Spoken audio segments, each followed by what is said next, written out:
I remember every bit of that day like it was yesterday. I came home from school and my sister wasn't there. On a typical day, she would get home before me, watch over me, and she'd help me with my homework. Another hour passed by and she still hadn't come home. I remember riding my bike out in the court. I remember an undercover police car that came down the street. Right away, I knew something was up. I just felt like it was going to stop at our house. It was the next day that I found out from my parents what had happened, that my sister was killed. A truck driver's driving through Pleasanton on the freeway, looked over to his right, and saw what he felt was a person in distress or possibly harmed. He starts walking down the drainage culvert. He sees blood and realizes there's a dead body down in the creek. I always dreaded getting a notification call like that. Somebody killed a little girl. It was a very cold crime scene. There's no weapon, there's no fingerprints, there's no footprints. Officers noticed a purse suspended in a tree above the body. They found a report card that had the name Tina Fales on it, freshman at Foothill High School. She was stabbed 44 times. Another thing that was noted by the coroner was that there was probably no hilt or guard on the knife because there was no marks or indentations on the body. At some point, we felt that in the course of stabbing Tina, the suspect's hand would slide off of the handle because there's no protective guard onto the blade and actually cut themselves. There was very little to go on, so we had to rely on talking to people. Detectives go up to Foothill High School and they start interviewing students looking for leads to follow up on. They find out that Tina was being bullied at school. She used to ride the bus home, but several girls on the bus were picking on her. They were threatening to beat her up. Tina could no longer ride the bus. She had to go through the culvert. It was like a swamp. It felt spooky.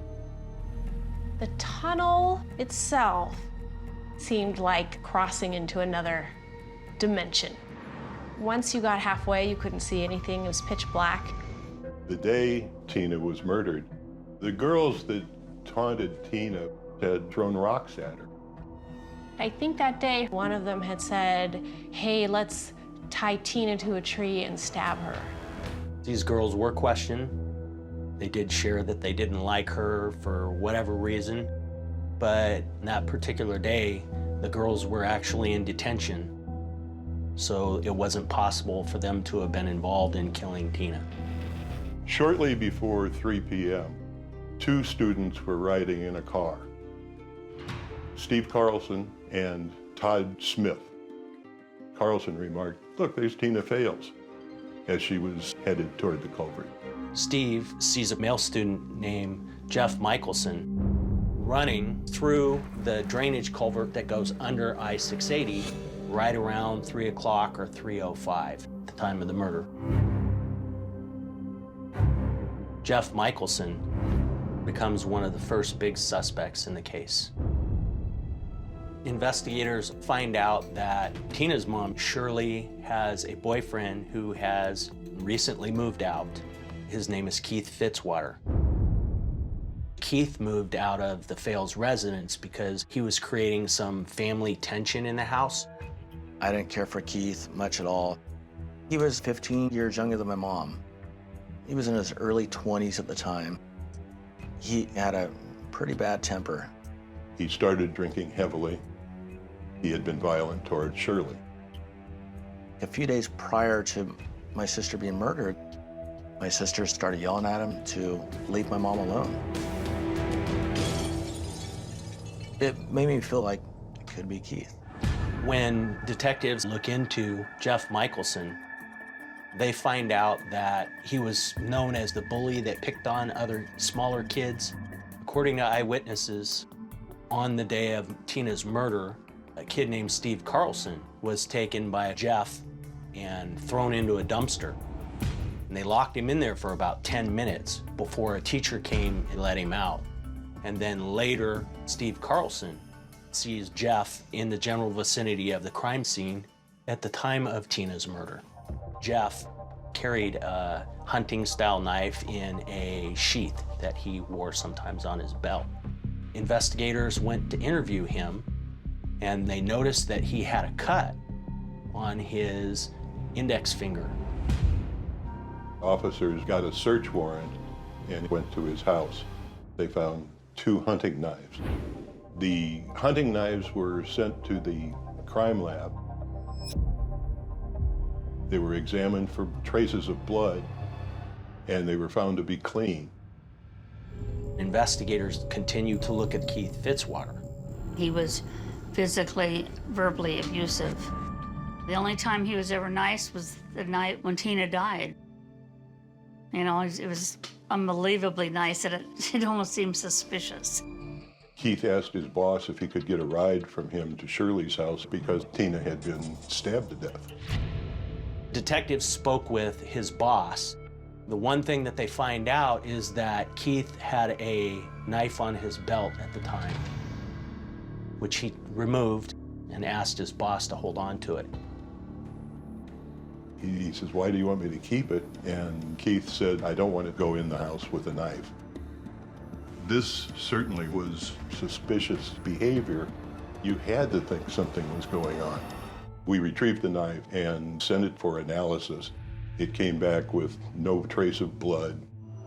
I didn't really have anyone to fill the void after my sister passed. My mom did what she could, but she started breaking down mentally.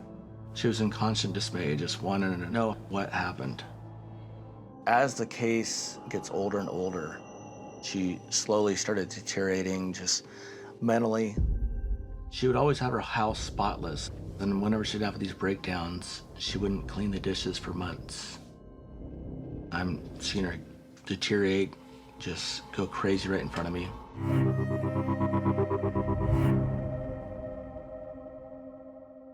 In the 80s, there were 3 serial killers identified as murdering young girls in the Pleasanton area.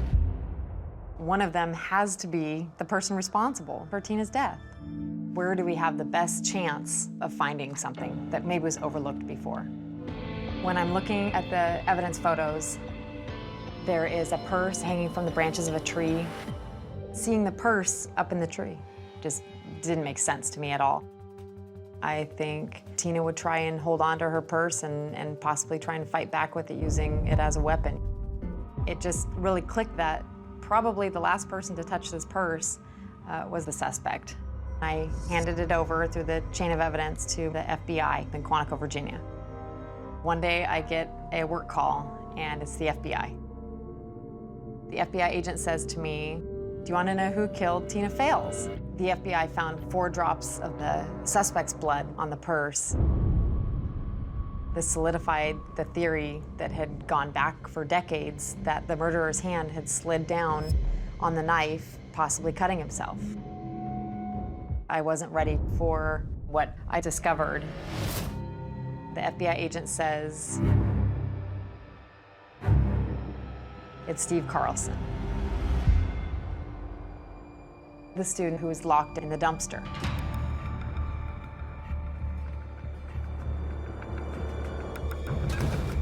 Later, after Tina's body was found, Steve was the first witness officers spoke with.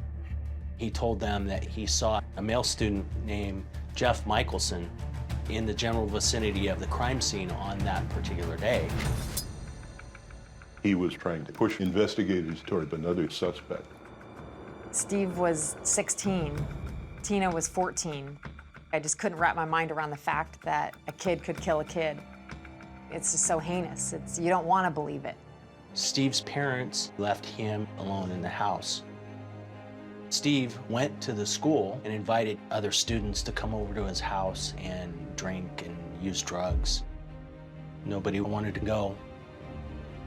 And then later, some kids lock him in the dumpster. And when Steve gets out, he is covered in garbage and food, and he is pissed off.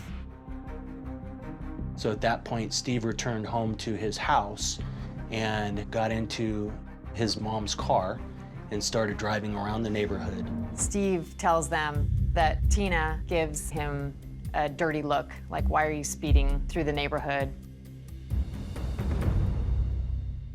We believe that Steve got upset and at that point decided to follow Tina down into that creek.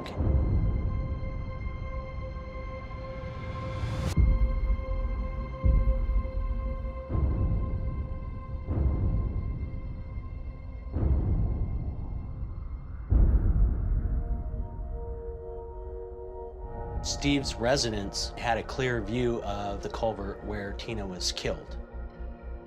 According to eyewitnesses, after the body is discovered, Steve Carlson is seen on the roof of his home watching as police begin their investigation.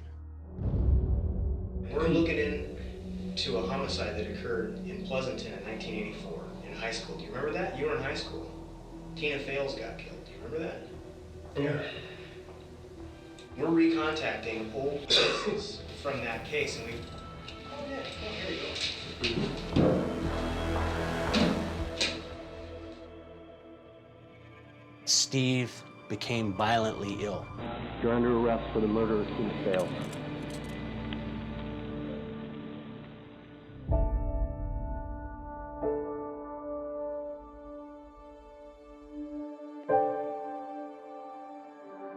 But for Tina's mom, justice didn't come soon enough. On the day prior to the trial, my mom had a massive heart attack. I think she just couldn't go through the trial and died of a broken heart.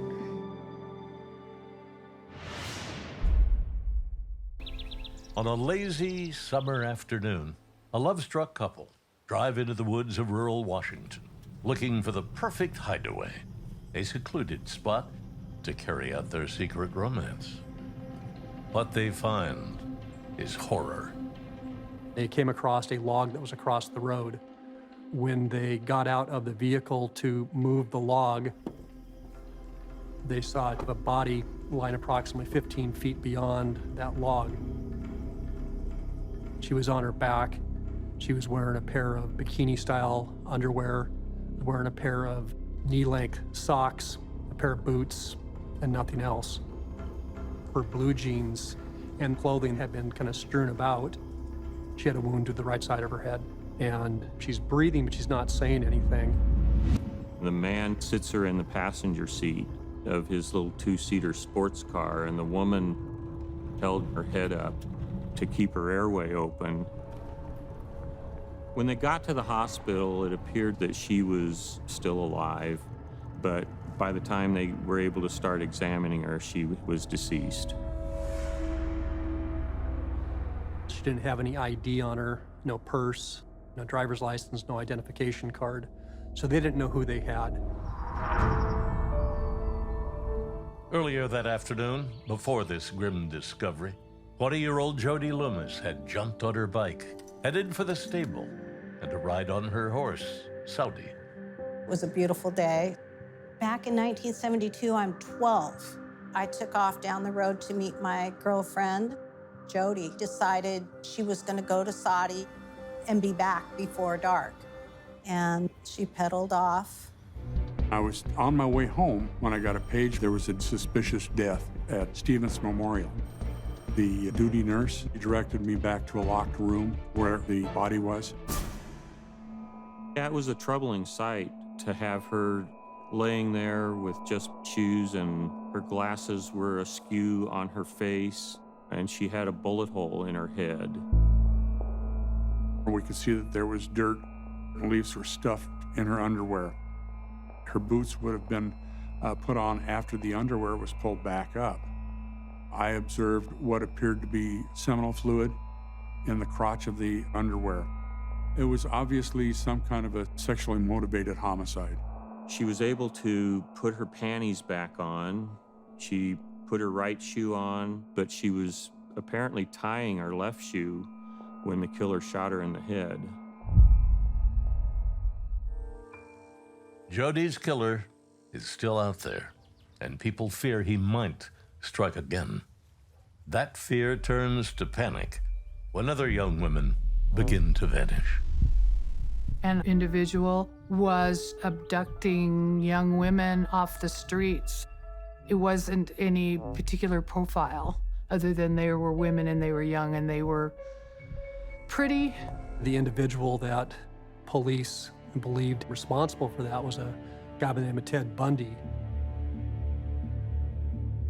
The similarities between Jody's case and the Bundy murders were that she was the right age group, college age, and probably the right hairstyle. A lot of them had their hair parted down the center. Jody parted her hair down the center. People in Snohomish fear this notorious killer had struck again. Yet investigators realize that Jody's murder doesn't match up with Ted Bundy's MO. Ted Bundy would put his arm in a sling or carry a crutch or do something as a ruse to get a college student to help him. They had been seen getting into a vehicle willingly with somebody. Well, this isn't the same thing. She was riding a bicycle. They were bludgeoned. In Jody's case, she was shot. It just didn't fit right. Investigators eliminate Ted Bundy, leaving them with no solid suspects in Jody's murder. The case of the young woman who went out on a bike ride and never came back goes as cold as the winter winds that blow down from Canada. As time progressed, there were no more leads, and there was nothing. There was just silence for years and years and years, and then decades.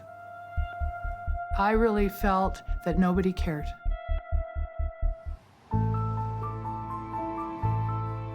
Jody's murder and other unsolved cases get a fresh look from a new investigative unit. Everyone realized that there was real need to have a designated team of detectives doing cold cases. Jody's case fit the criteria that the cold case team was looking at. It was a homicide, sexually motivated homicide, and he could tell she was a completely innocent victim. One of the best tools that we had as a cold case detective was DNA. With Jody's case, intact spermatozoa had been taken from the vaginal swabs at autopsy. So everything that they would need appeared to be present in this case. We knew that we could go get these vaginal swabs, the slides that had been sent to the hospital, and we were going to get a DNA profile and upload it to CODIS and solve this case right away. Justice for Jody hangs on a DNA sample from her crime scene evidence. But investigators, again, hit a major obstacle. Then we found out that there was no DNA evidence anywhere. We couldn't find it. All were missing. You know, we were just flabbergasted. And it was just devastating when we realized that those things had been lost. So investigators search for another sample. But we had Jody's shirt, her bra, jeans, and both of her boots. I sent all those items to the State Patrol Crime Lab to see if they could find any DNA evidence that might have been missed or left on another article of clothing.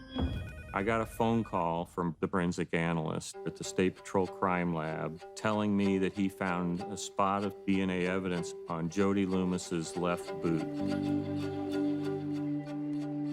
We were so excited about it that we drove to the crime lab and went back to his workstation, and he showed us the slide, and I counted 25 spermatozoa on it.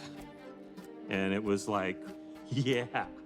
We actually do have what we need to solve this case. It was wonderful. You now have a DNA profile, and if you can't match that up with anybody, you don't have anybody to pursue.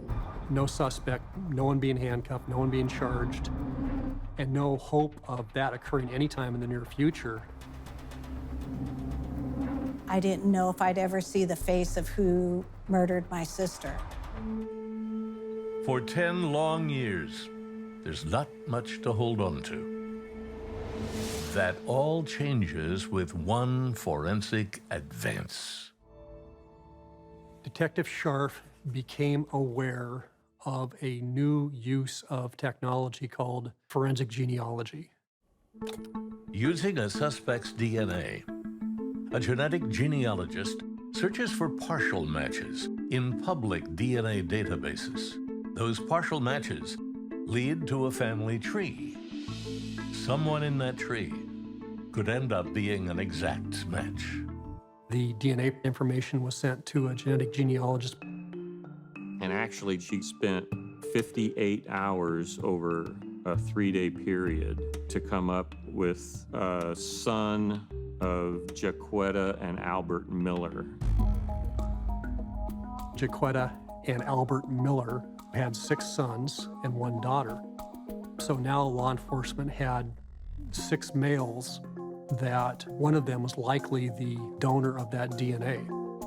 One had sexual criminal history, and that was Terrence Miller. A couple of years after Jody's murder, he was arrested for statutory rape and child molestation, but he got a deferred prosecution for going through counseling, so Terry didn't go to prison. So now that we knew that he was a sex offender, we started following Terrence Miller around. They've got to get a known sample of DNA from the suspect surreptitiously, so you're not alerting him, and then compare that to the original DNA sample.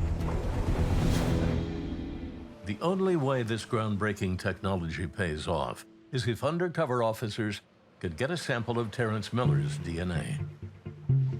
We asked them to follow Terry around until they could get anything that touched his lips, because we wanted a saliva sample. That's your best evidence to test for DNA. So they followed him to a casino. They watched him buy a cup of coffee and then discard that cup in a garbage can. Seconds after that coffee cup was thrown in the garbage, detectives secured it, put it into a plastic bag. They brought me the cup, I booked it into evidence and took it to the crime lab and crossed my fingers.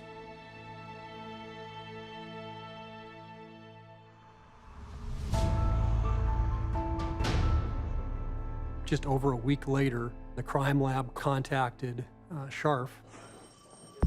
It was a match to Jody Loomis's case. So at that point, we finally identified a killer after, 46 years. It was a real high point.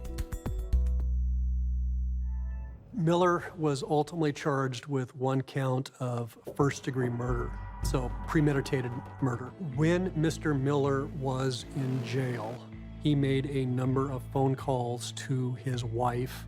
Every phone call is recorded.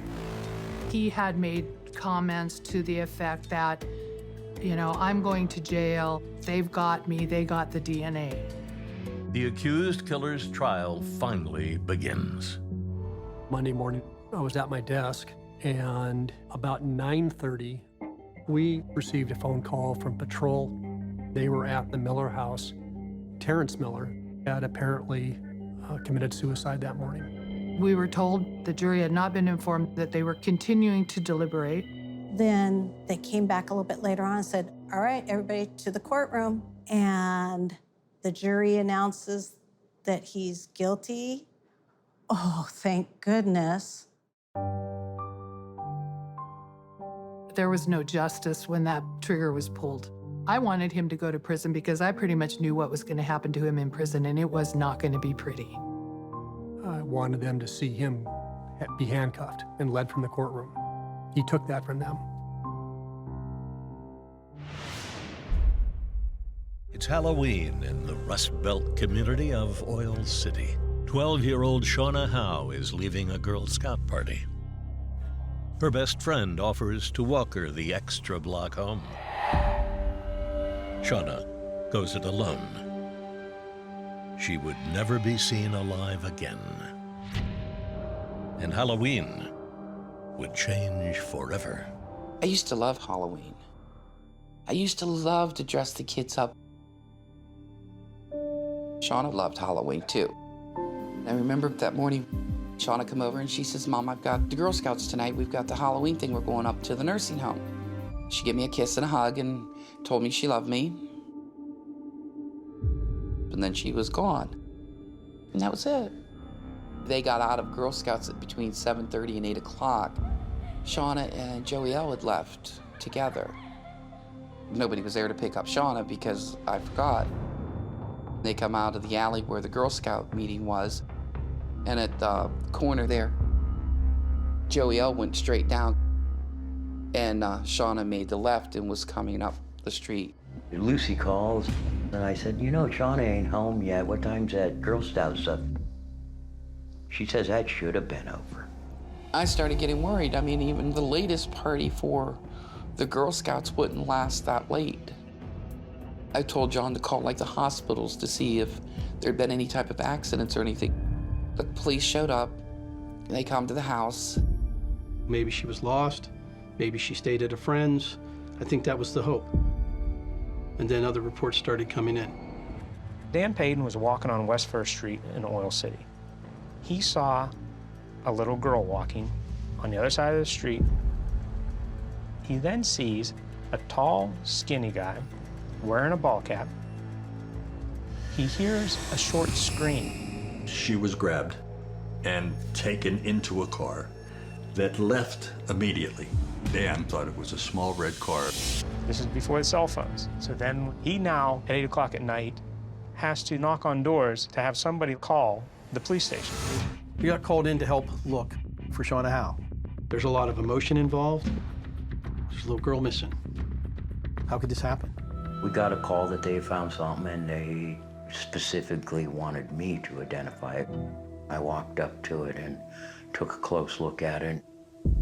There in the bush was her bodysuit. It had been there like overnight. The moisture was like on it. I'd known that with the gym clothes being there that way, that she had been raped or molested somehow. The lab in Erie knew that they had a semen stain, and there was enough on there to get DNA. The day after the bodysuit was found, we were at the station and a call came in. This guy had gone to a nearby cottage down by Coulter's Hole. And he said, I just walked out on the bridge and I looked down and there she was. She wasn't there the day before because we were out there. Her shoes were found on the bridge. The area was combed by law enforcement the day before. And then she's found there at daylight, clearly indicating that the kidnapper had went back in during the dark with the child and then killed Shauna and disposed of her body there. The likelihood of those shoes being found on the bridge, one facing one direction, one facing the other, and not falling off the bridge, it was placed there. So who killed Shauna Howe?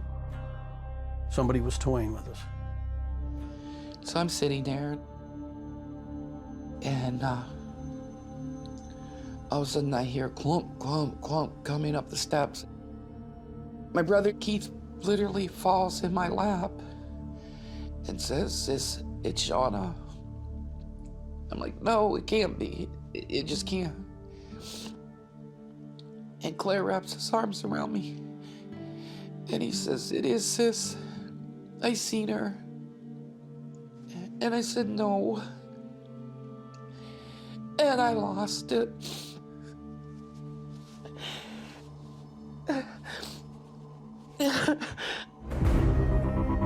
They canceled Halloween.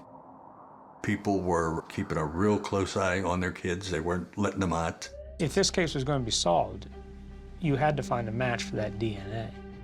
We DNA tested her stepdad, John Brown. We DNA tested the uncles. It was an intense search. There was nobody not looked at. But we never got a hit. But then somebody called in and said that the description fit the guy named Ted Walker. Ted Walker met Shauna at the pizza shop. If Walker was working, for some reason, he'd always want to give the girls a hug. And the girls would run from Walker so that he couldn't touch them. We know he's familiar with the family and that he had a small red car. But eventually the DNA cleared him too. So many dead ends. Looking at family, friends, other possible motives, it just came up blank. I'm on my night off. I get a call from Officer Tom McClellan. He said, "Winter, we need you down here. Somebody just tried to abduct a girl." I said, "What?" "They tried to kidnap her. They beat her up pretty bad. She's down here. I need you down here." She was walking down the street. He stalked her. He followed her out and tried to bushwhack her. It's a violent attack, and they're trying to put somebody in the trunk of a car who's capable of doing something like this. Jimmy O'Brien is. Tim and Jim O'Brien were brothers. Timmy older than Jim. There wasn't a cop here that didn't know the O'Briens. They're sexually violent offenders. Jimmy in particular. The guy's evil. The victim said, "I just know if I'd gotten in the trunk, I'd be dead." So I fought with everything I had. I arrested Jimmy for attempted kidnapping, this crime. It was on the same route that Shauna had walked home. We were still having our meetings about Shauna Howe. And I said, "Have you looked at the O'Briens?" We knew who the O'Briens were. I arrested both of them many times, but they couldn't have done Shauna's kidnapping because they had been in jail when that occurred. Around Halloween, we always had extra patrols because when you don't know who did it, you don't know when they'll do it again. I mean, I've been waiting 5 years and there's still nothing. You don't have any more information to give me in '97 than you did in '92. From the outside looking in, what have you done? One of the things was a mark we saw on her cheek. It appeared to be a partial shoe print. And there was not even any mention of that in the autopsy. Betsy and I went to see Helbert Fillinger, a renowned medical examiner. Helbert agreed that that appeared to be a shoe print we saw on her cheek. He said this was a violent rape. He said somehow they held her in captivity for a couple of days, but there's no evidence of any restraints. That suggested to him that it was quite possible that more than one person was involved. This is not one person. This is most likely two and probably more. We decide to do a big sweep again. We go back to all the local departments. One of the places we went was the fire department. 1992. The fire department got called to a fire in a red car. That car belonged to Ted Walker. Ted Walker's name had been brought up numerous times. He had met Shauna at a pizza place. Walker opened his house to young kids in the area, and Ted fit the description perfect. If Walker's car was the Chevy Chevette the witness saw, and he fit the description, throw that together with a car being set on fire, did Ted have her in the back seat? Did something take place back there? I think that was done to destroy evidence. How is it did you first learn of Shauna Howe's abduction? Tim and Jim O'Brien came and told me.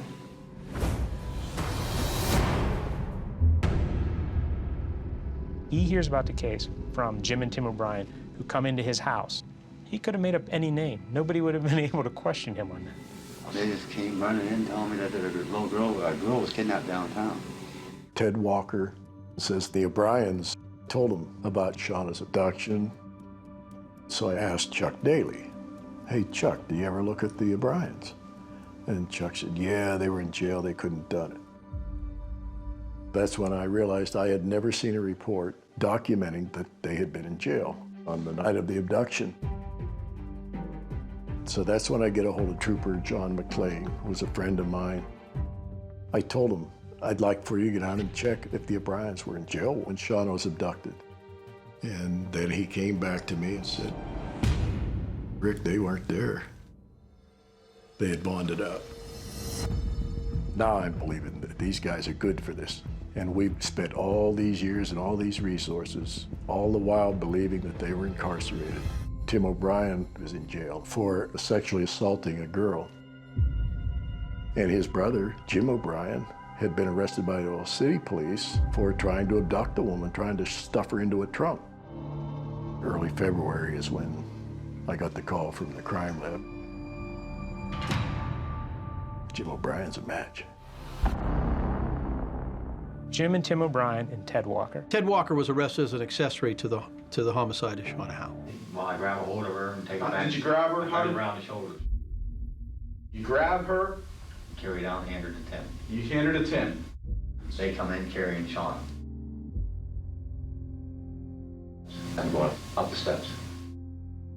The O'Briens, those guys have a little girl that to them, that's a playground.